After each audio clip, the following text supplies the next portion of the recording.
So this is where kind of the deliberative democracy kind of movement kind of comes in, right? It's been going around for 30 years in a sense, some organization, but really the last 10, 15 years kind of exploded, both academically, like if you search for the term deliberation in journals, it's kind of shooting up, but also in terms of organizations that are involved in this, right?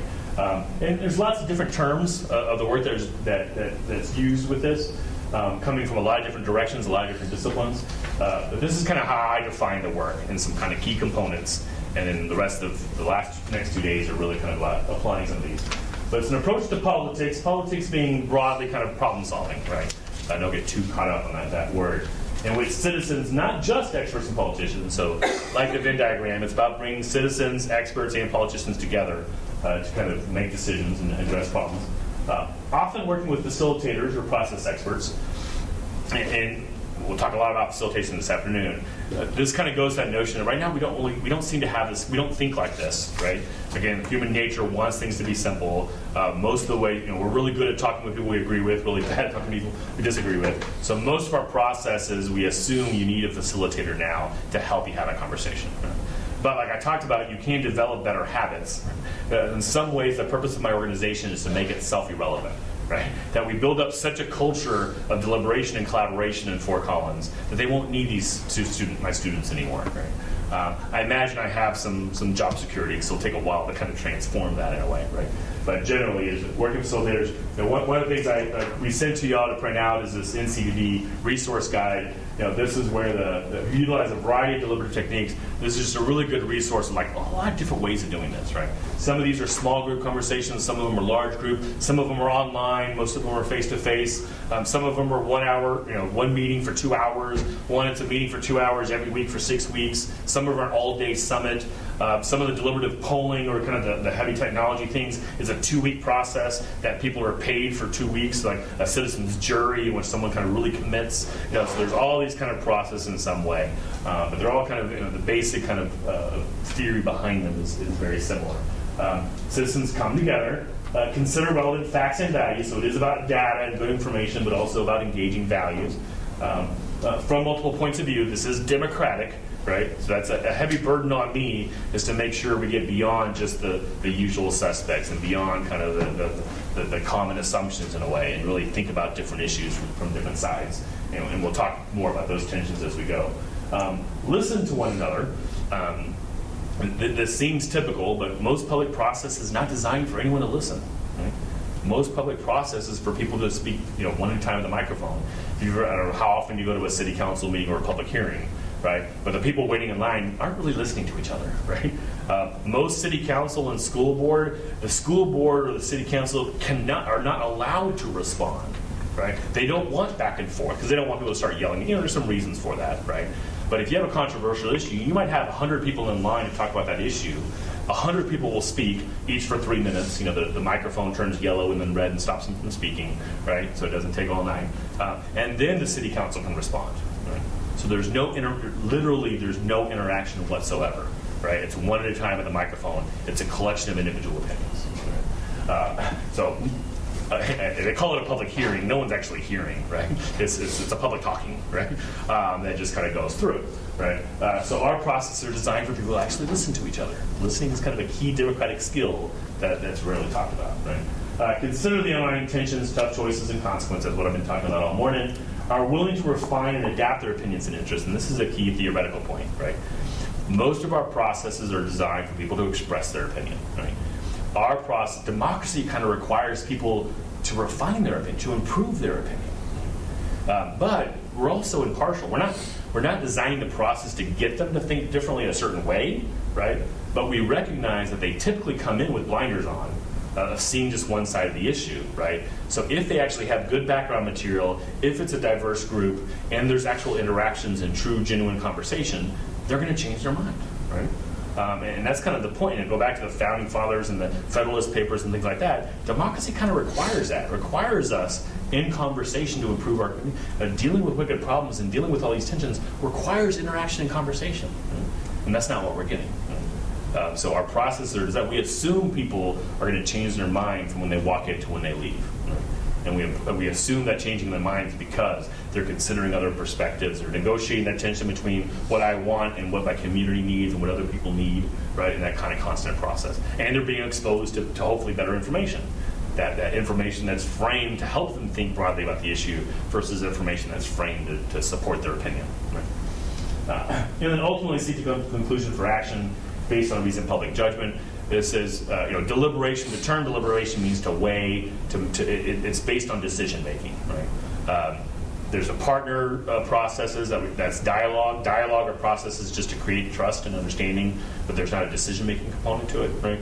But when I talk about public deliberation, which is the title of our centers, it's about deciding, right? What should we do? Sometimes the groups actually have some decision-making authority. Sometimes we're capturing that information to give to someone who has decision-making. We do a lot of work for the city, for the school board. And then sometimes it's more educational. We're just framing things in terms of a decision, even though we don't actually have the power for decision, right? That's kind of a long definition of deliberation that we're changing. This will get into a little bit more of what we're talking about with expert.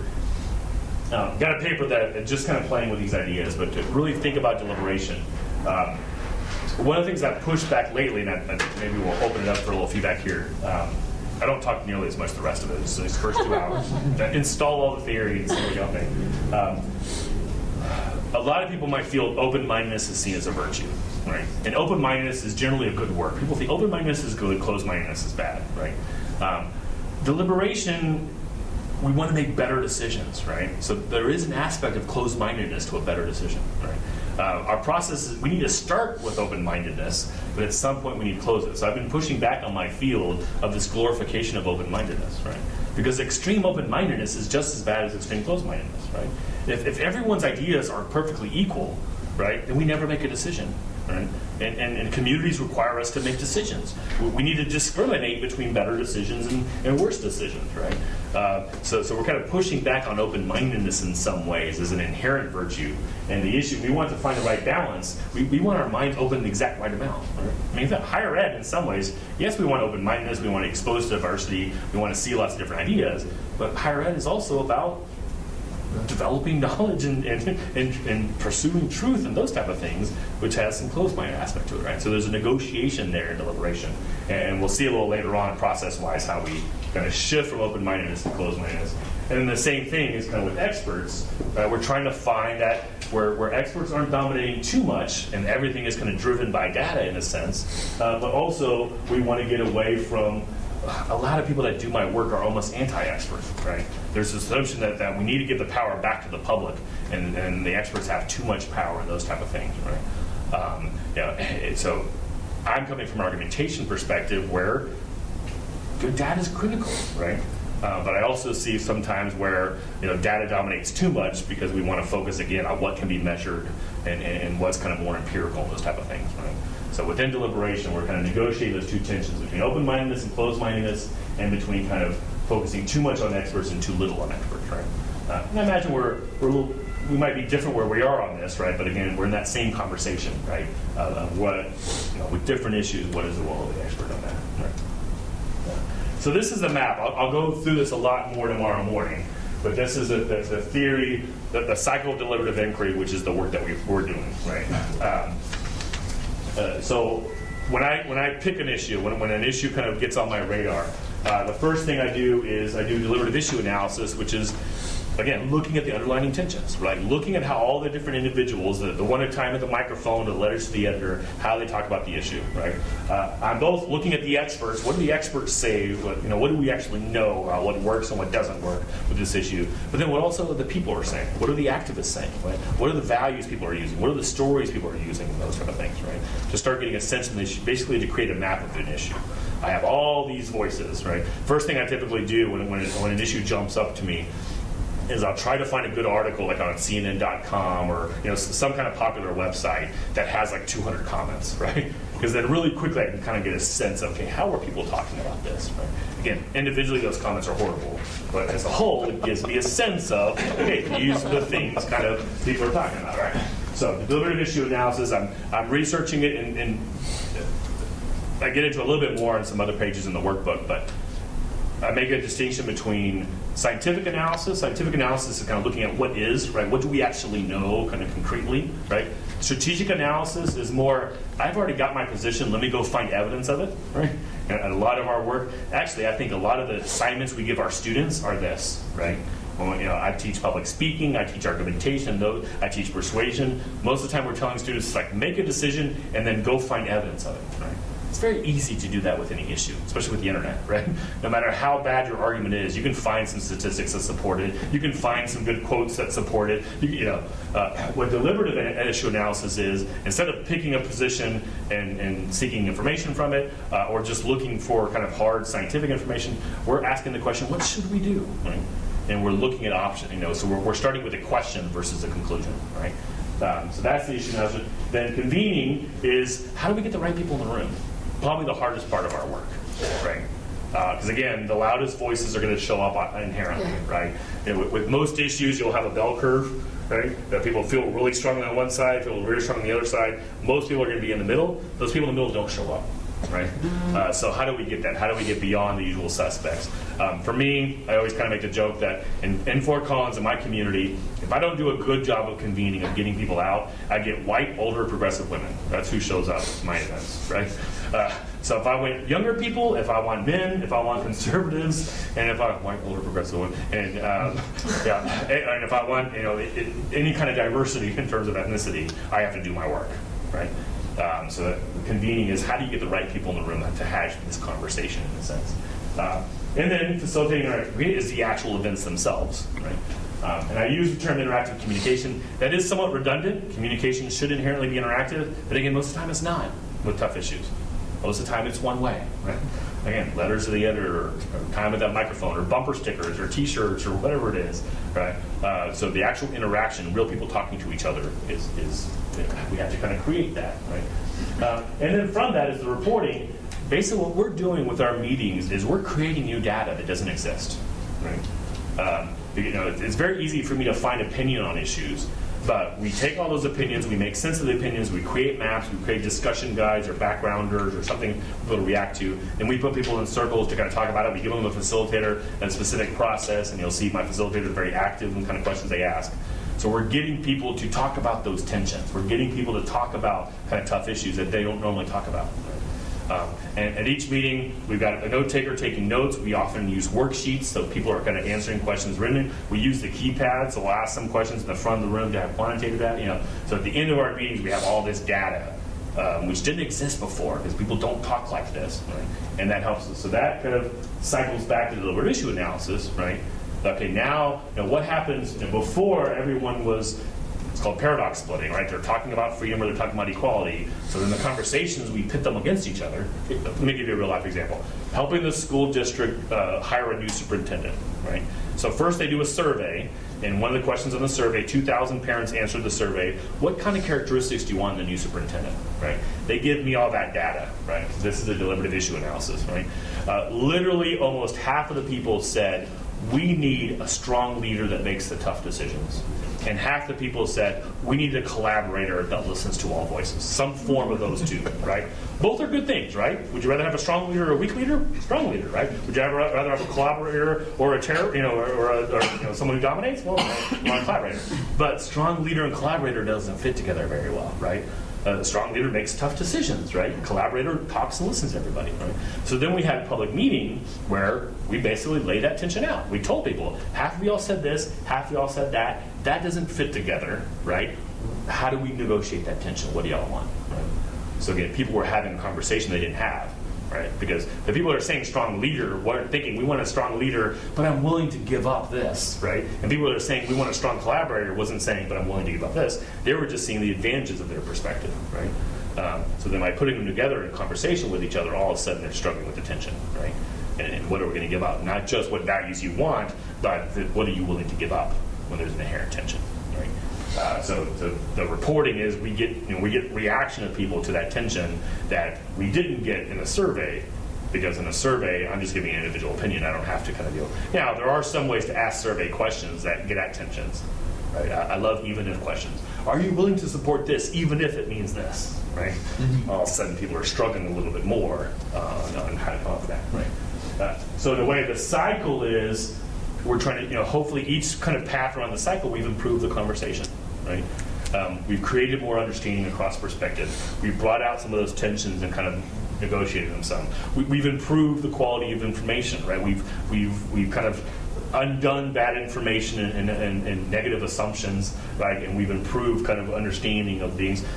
One real life example of that, again, working with the school district, dealing with small schools that were closing. Our funding model in Colorado is schools get funded per student, right? So some neighborhood schools that were kind of growing older, didn't have as much kids, had fewer kids, right? So they're kind of, should we close the school and kind of combine two schools? But for parents, the assumption was a small school means small class size. And everyone assumes small class size is a good thing. There's fewer students in the class, my student will get more attention, right? The problem is for a school, if they don't have enough students, they don't have enough funding, right? So one school might have, say 70 kindergartners and they can divide it up into 4 classrooms because they can pay 4 teachers, right? A small school might only have 40 kindergartners, but they only have enough money for 1 teacher, right? So the large school has smaller class size than the small school, but parents didn't get that, right? So we ran 3 nights of forums about how do we deal with this tension. No one wants to close the school, right? But we need kind of economies of scale and those type of things. But the first night, my students told me afterwards, they remember me talking about that, saying, people at the tables kept on saying they liked the small class size. So at the next meeting, we started off and we explained that. We realized there's a public assumption out there that's wrong, that's making it hard for us to actually talk about this issue, right? So then we were able the next meeting to kind of clearly, talk through that and explain that before the forums. Right? Because with the process, we recognized misinformation that was dominating, and we could take it on. Right? And the fact that we were a trusted kind of community source, we could undo that misconception without being seen as, But the problem is each side kind of tries to undo their misconception to the other side, and no one trusts anybody. Right? So what happens when you have a trusted community member that, again, doesn't seem to have a dog in the fight, right? And we can kind of undo those misconceptions in ways that others can't. Right? Then we have action in the middle, right? And this has been an interesting kind of thing in a way because we get criticized sometimes of just talking forever, right? So at some point you move to action. Now that action can be very complicated.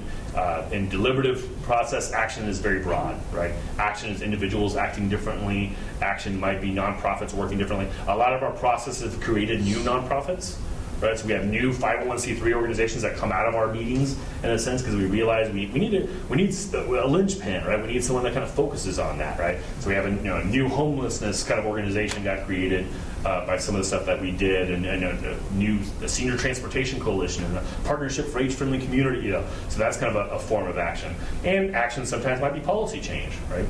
So school district or the city government changes certain things or new funding mechanisms. Or we work a lot with our United Way. United Way has completely changed the way they do funding of grants, right? Partly tied to some of the work that we did with them in terms of poverty and needing to spark collaboration. Our United Way now, instead of individual grants and nonprofits working in the same area have to all come together and do one collaborative grant. So like every nonprofit doing early childhood education has to come together and as a group ask for money versus individually ask for money, right? Because they recognize the importance of collaboration and the importance of groups. And as part of that is they all have to agree on metrics, right? They all have to be measuring the kind of same thing so we get better data as a community of what works and doesn't work before every single nonprofit measured their work in a completely different way, right? So action kind of works in a lot of different ways. But the reason I have this in a cycle versus a linear process is we're not going to come up with an action that solves the problem, right?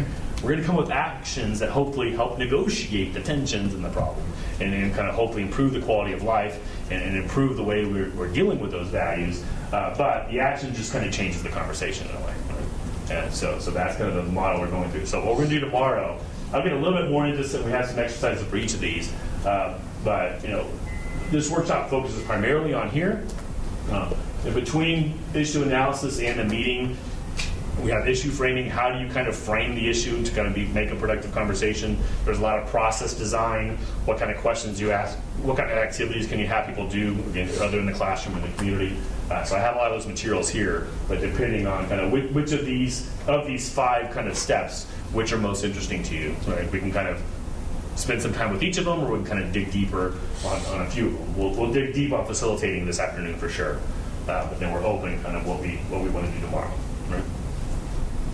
Does that make sense? The cycle? Yeah. Right. I'm trying to get through everything. All right, so a little bit about the broader deliberative democracy movement. I started creating this graphic at a conference. There's a University Network for Collaborative Governance, probably about 8 years ago or so. And I was just fascinated with, I'm a communication professor, Wendy is as well. But at these deliberation conferences, there's people from all over the university, right? So I started kind of like looking around the room. Okay, they're from this discipline, they're from this discipline, and then just like most academics, every discipline has their own terms that they use with their own kind of literature. But it's interesting how deliberative democracy kind of is a nice home for all this of just ways of people connecting, right? I won't get into it now, but I've always been kind of a historian of higher ed. And it's interesting how 150 years ago, higher ed was primarily kind of creating leaders and solving problems. But then kind of turn of the 20th century, we kind of followed the German model of higher ed's about producing new knowledge, right? And by producing new knowledge, it kind of compartmentalized, right? So everyone kind of got into their own subfield in a way. And then this deliberative democracy movement is kind of going back to that. We need all these pieces to solve problems, right? So I think a lot of academics that get frustrated by the kind of the walls of their discipline in a way are really attracted to deliberative democracy. And I think one of the reasons communication is such a good, we've always been like that. Right? Communication is always stole from everywhere, or borrowed from everywhere. So that's kind of the interdisciplinary. The first few times I showed this, I would get in trouble. Someone would walk up to me afterwards and say, I'm not on there, right? So I think it had like 8 slices. You see the slices get smaller and smaller. The font gets smaller. But hopefully I have most people on there now. But it's also extradisciplinary, which I'm pretty sure is a word I made up. But these are all organizations. These are community organizations that are out there, right? Both Winnie and I are very involved with the Kettering Foundation, which is one of these national organizations. Actually, they bring international people in all the time. It's a foundation that's basically it's based on the question: what does it take for democracy to work as it should? And they're a convener. They bring people together to talk about it. It's interesting from an expert perspective. Kettering invented the automobile starter. So he's an inventor, invented a lot of different stuff, right? But he left all his money from all his inventions and his patents to start this foundation. Initially, it was a foundation to end world hunger. Right? But after the first 5-10 years, I think, they recognized that hunger wasn't an expert issue, right? They knew how to end hunger. It was a political issue, right? They had to figure out how to talk to each other, how to work. It wasn't a technical kind of thing, right? So it shifted its focus from how do we end world hunger to how do we improve democracy, right? Recognizing that's kind of the issue that you need to focus on, right? So here are just kind of this is the National Issues Forum Network, which is tied to Kettering. NIF is kind of one of the base models of this work that we'll be kind of playing with in particular. I like to pull this up again just to kind of show you the interdisciplinary nature. This is pretty old, but so some of them are in cooperative extension, which is kind of almost agriculture in some ways. Here's a community college. This one is in this one's in an honors program. Here's another community college. This one's actually a communication program. This one's in community and leadership development. This one's in the Office of Equity and Diversity. So these different centers, both Wendy and I center is kind of based somewhat in communication studies, but it's all over the university of working on this. I'm going to flip through these again. I do this to kind of show it's not just a couple of crazy professors and stuff. There's actually out there people doing this work, right? So NCDD is just a wonderful website. You have the NCDD engagement. It's the National Coalition for Dialogue and Deliberation. Public Agenda, there's the Kettering Foundation. Everyday Democracy, America Speaks. The UNDP, the United Nations Development Project, has this huge democratic dialogue program, particularly in South America, but also kind of in Africa and other places.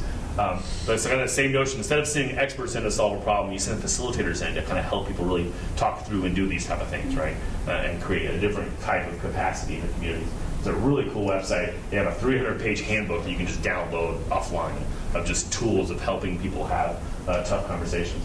Public Conversations Project, we're Uniting America, the American Democracy Project, the Democracy Commitment, Democracy Imperative, University Network Collaborative Governance, right? All these kind of organizations, most of these have been created in the last 10 years, right? Yeah. I think they're going to want, can we get these? Yeah, I can give you the full, you don't have that on there. Yeah, okay. But I can give you the full, and that's one of the reasons the resource guide probably has all these listed in here, right? In particular, the one organizations. with the handbook that you can download? Yeah. It's if you Google UNDP Democratic Dialogue, you'll get to it. But yeah, I'll send you my full PowerPoint if you want. That has all the different slides. Great, thank you. I'll the paperwork. Yeah, of course. Right. All right, got 15 minutes. So I did have extras of stuff. This is a really short article I wrote. I think we've got enough of those if we go around. That covers this. basically, I have a paragraph on each of these things, right? Now I know I've been talking for a long time, and now I just put up a slide that has 15 points, right? I know that's scary. We've already talked about almost all of these, right? I developed these key aspects. It used to be 10, then it got to 12, and now I'm at 15. It's kind of like my elevator speech about deliberation, if it was a really tall building and a slow elevator. But it's kind of, again, some of the key concepts that we'll kind of go back to, right? So we've already been talking about tough choices, dealing with tensions a lot. And in particular, balancing individual interests and the public good, like we talked about, is just a constant tension that we need quality conversation to deal with, right? Skip this stuff now. Public judgment is, the heart. This goes back to my rhetorical background in a sense, but in some ways, universities used to be more about developing good judgment and wisdom, and then they shifted to focus more on developing knowledge, right? But knowledge is a means to an end, right? We need knowledge to make better decisions. And most of the tough issues we're dealing with, we're not going to knowledge our way there, right? At some point, we need to make tough decisions between things. We're always going to have uncertainty. We're always going to have incomplete information, right? So that's the public judgment thing. So this is kind of a graphic we'll keep on playing with that I found a few years ago. This is Sam Kaner's Facilitator Guide, really useful book if you're interested in facilitation. But he talks about with any kind of tough decision, we need to kind of go through at least 3 stages, right? So the first stage is we need divergent thinking. Here, we need open-mindedness, right? At the beginning of a process, we tend to be too closed-minded, right? We tend to have it already figured out, right? So most decisions, what happens is we don't have enough divergent opinion. We jump to a decision point, so we have false consensus. We think we all agree because we didn't let anyone disagree in the room. Or we didn't let them speak if they're in the room. Or if they spoke, we kind of shut them down pretty quickly, right? You've all been in a committee meeting, right? Where everyone seems to agree, but then someone kind of says, well, yeah, but everyone, oh, all right, because now the meeting's longer, right?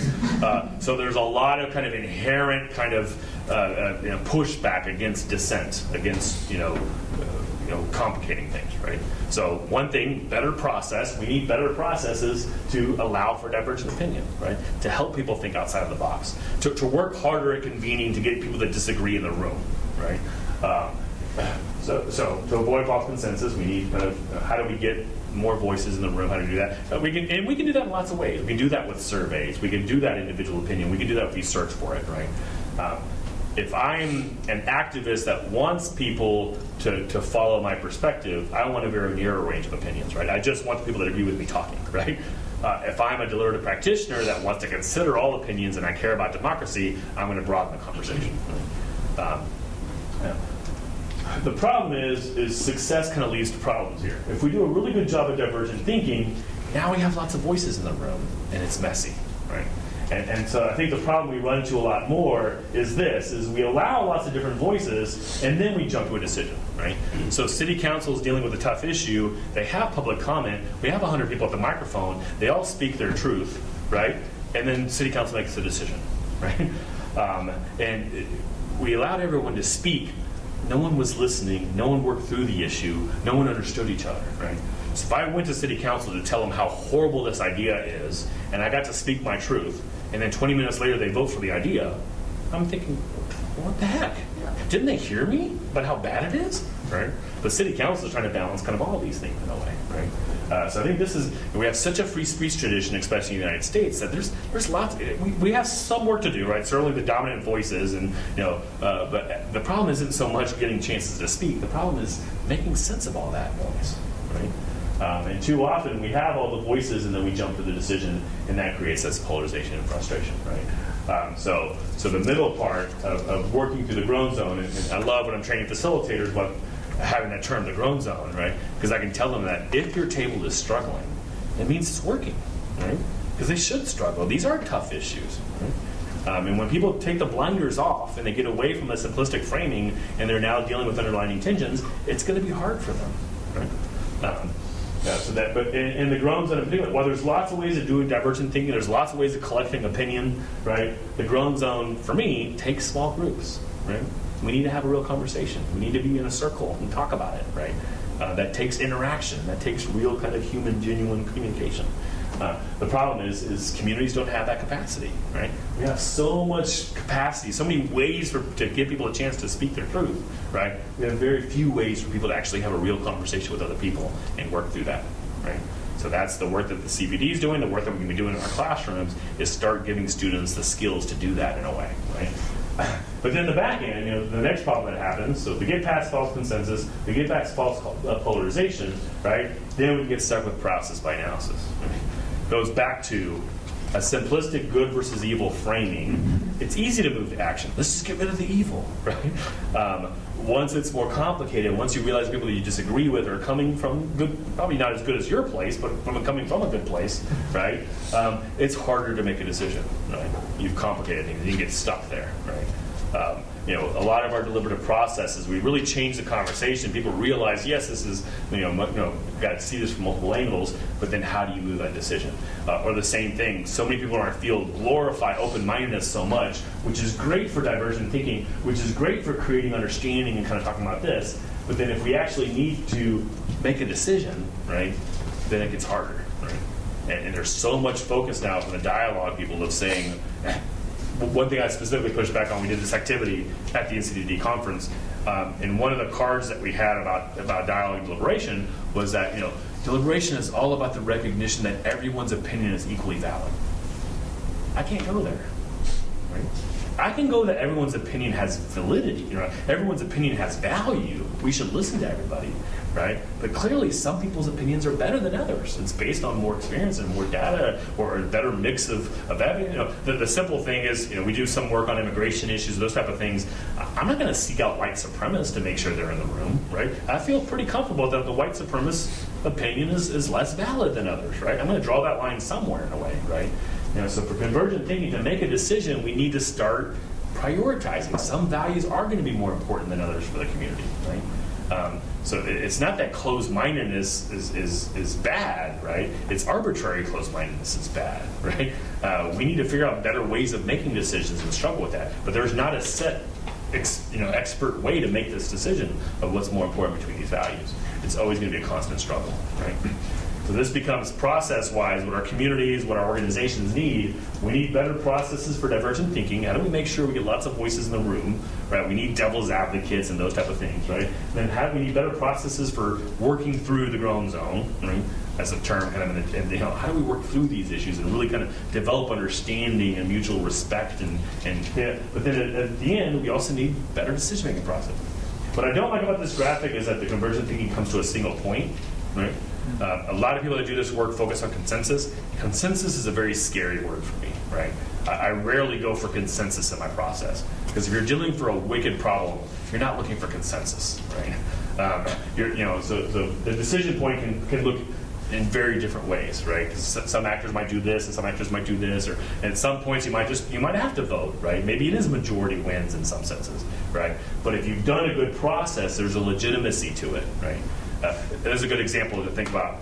Right now, most of our democratic processes, push it through, 51% you win, right? But you've won, maybe you pass that law, say Obamacare, right? But if 49% of the people are dedicated to not making that work, right? If they believe the process was not legitimate, right? And their voices weren't heard, and the people who won because of manipulation or whatever, right? Then they're going to do everything they can to overturn that as soon as possible. In Colorado, we've passed marijuana, then undone marijuana, then passed all this kind of stuff. Because after every election, whoever loses dedicates themselves to changing the law as soon as possible, right?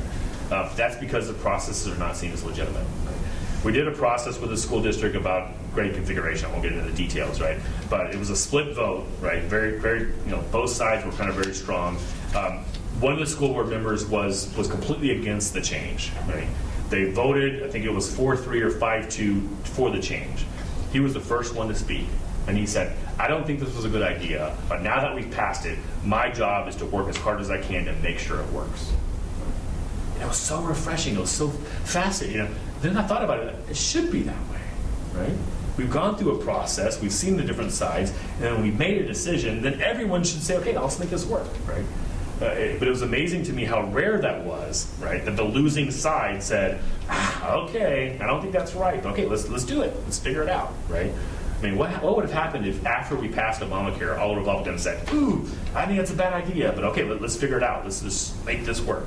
We had the perfect option. And that happens on both sides of the aisle, right?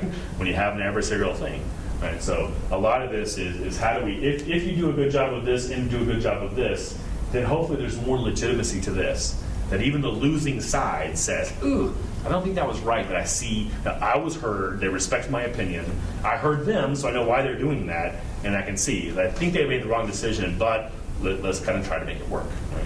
And that's what we've lost in so much of our public policy, right? Because we're such an adversarial process, such a kind of fight for that 51%. And the more you look at policy, there's so much of a focus, especially in the United States, on the election and the vote, right? The implementation is where everything is, right? And if the process to the vote was corrupt in some ways, the implementation is always not going to work. And that's that adaptive change, right? If the people that actually have to change didn't believe in the process, right?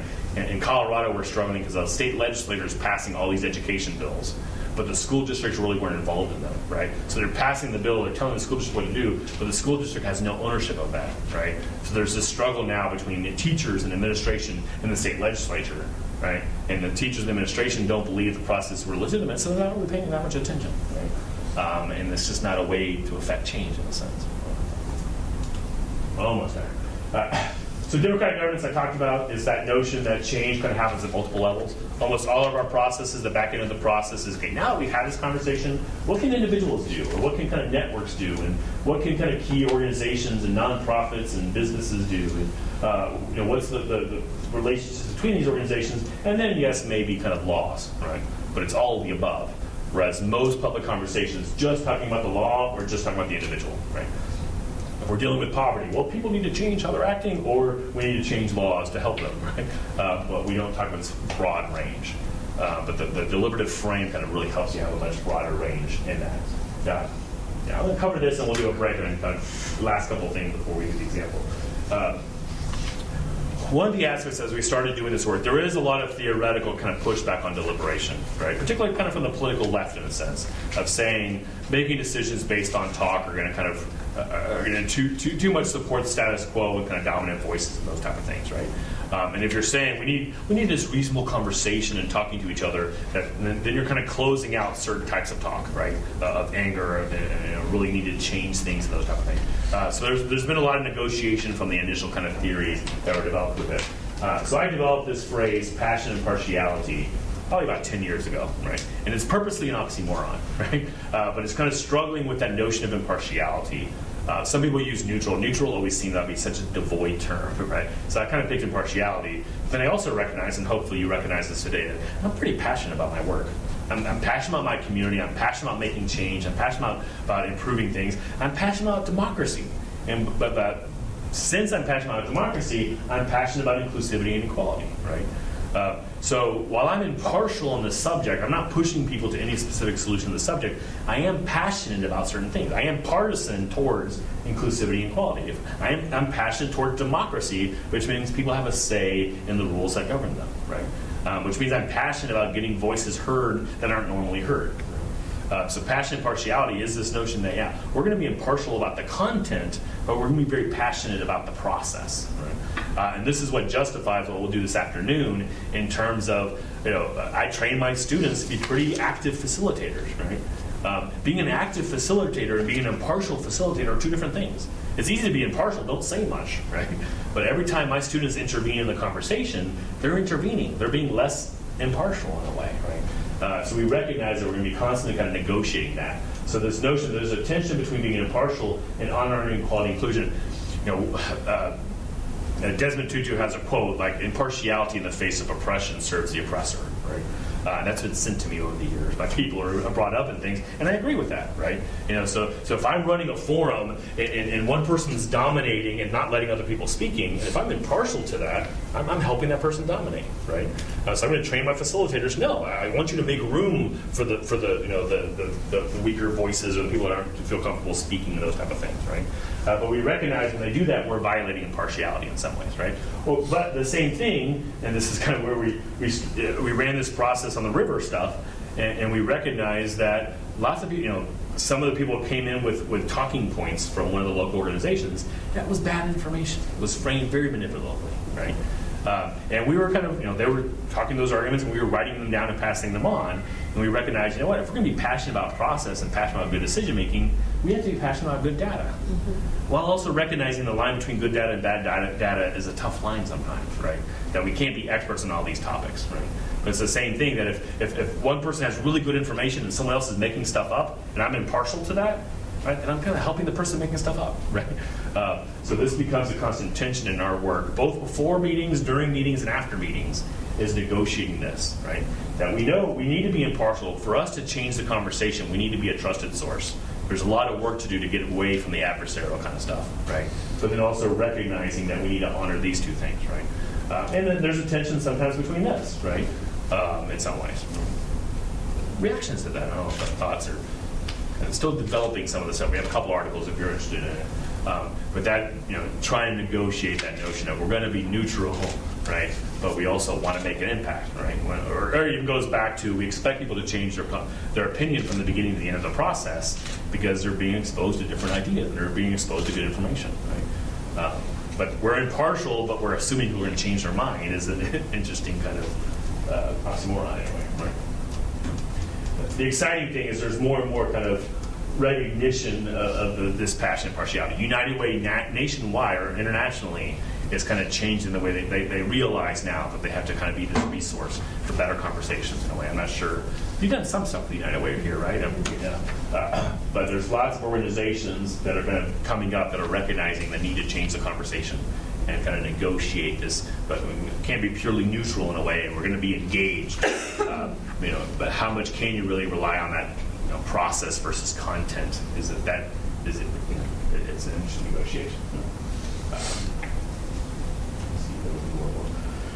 Yeah, I think I finished it because I've already talked about these, so just kind of review. So within the deliberative perspective, the role of the citizens, government, experts, and the media kind of change, right? The citizens become problem solvers versus just voters or advocates in a way. Right? That's the skill set. This is where the fit for classroom is you're teaching kids how to be collaborative problem solvers, how to see things from the different side. I push, particularly in our major, I really try to push the communication majors that don't be in this major just to become a better communicator. Right? I don't want my students just to be good communicators in a bad communication environment. Right? I want to teach my kids how to change the environment. Right? I want a communication major in particular to take responsibility for the quality of the communication around them. Right? And obviously I train students as facilitators. Some of them will become professional facilitators. Most of them won't. But what I hear back from my students all the time is how often they use their facilitation skills in everyday, how often they're in a group, and maybe that group's biased towards their opinion, right? But they recognize that they're not seeing the other side, right? That they're having a bad conversation. And all of a sudden they play devil's advocate against themselves, right? Or they take over a meeting that they're not running because they realize the quality of the conversation is so bad, right? So this is huge kind of implications for skill sets for students to really think kind of in these ways, right? The role of government changes from being a primary problem solver to kind of being a key convener, right? And this recognition that government is a key tool, but not the only tool. And that's part of that shift in that conversation that really makes it easy to get away from that adversarial when you rethink the role of government. The role of experts change. Again, experts, instead of kind of being the decision makers, become kind of the helpers in a way, like the partners. Providing. And a lot of what happens with that cycle is key fact questions will come up in the discussion. So after we have an event, we check in with experts, and experts can kind of tell us, yeah, this is where they're getting it wrong, this is impractical, this is, so then that part of that cycle becomes improving the conversation and kind of finding where experts can kind of come in to change the conversation. The role of media, this is the hardest one because media loves conflict, right? Media comes to our events and then they'll find the one example of people, being mean to each other. Whereas most of the event was all about collaboration, and they'll, or they don't come because there's no firework in a sense. But media can play a really important role of helping us think this way, right? Yeah. We've talked a lot about these last two. I'll talk about them. We'll take a break. So faith in human nature and wisdom of crowds are both key aspects underlying the deliberative perspective, but they're both about potential versus reality. Right? I've talked a lot about flaws in human nature, right? But the flip side is it's clear that we can learn and build up a habit of this, right? If you're going to be democratic, you inherently have to have faith in human nature. Right? When I started the CPD 12 years ago, I had a faith in human nature. I kind of assumed most people are reasonable. Right? If you give them a good situation and good information, most people can have this conversation, right? I had enough faith in that to start my organization, right? I can happily tell you after 11 years of doing this, that faith has actually been fulfilled more than I thought. I thought I was going to deal with a lot of crazies, right? I thought I was going to deal with a lot of people that are going to push back. Very rare. Most of our events are 100 people in the room. My students are out on the tables. I'm never facilitating at a table because I have to float, right? I have to make sure, I'm doing the timing, I'm doing stuff in the front of the room and things like that. But also, if someone starts yelling at one of my students, I want to run up, right? And 11 years of doing this work, I've had to walk up to help a student 3 different times, right? Where I felt someone was kind of frustrated to the point that my student couldn't handle it, right? When I started it, I didn't think I thought there'd be a limited range of topics we could deal with an 18-year-old student kind of running the conversation. As we've gone on, we've taken tougher and tougher topics because they can handle it. Right? I don't know if the crazies don't show up. I don't know if they show up and then they decide not to be that crazy there because it doesn't make sense. Now, I don't handle a microphone in front of 100 people, right? So they're just in front of 8. I don't know if they show up and we transform them, right? That their eyes are open. I don't know what it is, right? But it's amazing how we've had real conversations about tough issues and we've run into very few problems over the years, right? And I think it's because people are starving for better conversation, right? And yeah. Are you talking about the student at the university or just the general? And most of all our things are off campus. So I work a lot more with the community. We do some things on campus. We don't expect the university to the community to come to campus because they're kind of scared of campus, right? So we do things at the Hilton and we do things at schools and we do things at city government offices and that kind of stuff. And how do you, who are the people who go, even though they are in community members? No. Are they chosen? It's just Yeah, we'll talk about that with convening a little bit more tomorrow, but it runs the gamut. So most of our events are open to the public, and we'll have some sort of process to kind of get people there. Normally with our partners. So almost every single event, we have several partner community nonprofits and that kind of stuff. So a lot of times they're responsible for kind of getting people there. Sometimes we're responsible. Some processes are a little bit more stakeholder, like invited, like we need this a representative from different organizations there. So there's a lot of different ways of thinking about audience development in the field. Sometimes we've done some processes which are much more scientific, that there's a random sample. So we have 2,000 people that complete a survey, and then we get 100 of them to show up, and we're paying them a stipend, but that costs a lot of money, right? So we don't tend to do that unless we're getting some kind of grant to kind of do that. So there's a lot of ways of thinking about who the audience is. Most of ours is just a public invited audience, though we'll do RSVPs, and then if there's a key, like for the river stuff, we knew we needed environmentalists. We needed some people from the outlining cities that wanted this new reservoir, and then we needed some agriculture, right? So with the RSVPs, we kind of asked them which group they were in, and we weren't getting enough agriculture, so then we kind of pushed harder. We made some phone calls to make sure, so we wanted every table to have at least some representative from each. So there's a lot of different ways of kind of thinking about that. And then last, really quickly, the wisdom of crowds. Again, I teach group communication, look a lot about how typically groups make really bad decisions, right? There's a lot of reasons why. But with good process, groups can be huge, right? So a lot of what deliberative process is how do we get the best of human nature instead of feeding the worst of human nature that we get typically? And then how do we get the best out of crowds versus the worst out of crowds that we get naturally without a facilitator?